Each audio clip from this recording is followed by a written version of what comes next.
নবী ইউসুফ ও জুলেখার আসলে কি প্রেম কাহিনী ছিল এ সম্পর্কে পবিত্র কোরআনে কি বলা হয়েছে?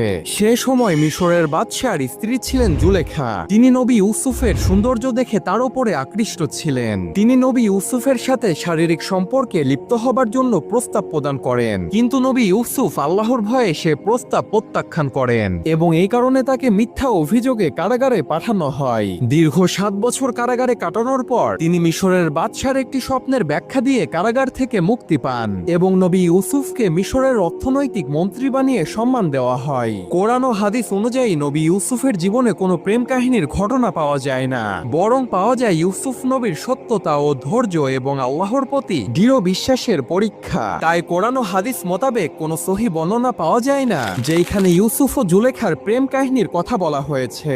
আপনাদের কাছে একটি প্রশ্ন করে যাই, বলুন তো ইউসুফ আলাইহিস সালামের পিতার নাম কি ছিল? কমেন্টসে জানাবেন।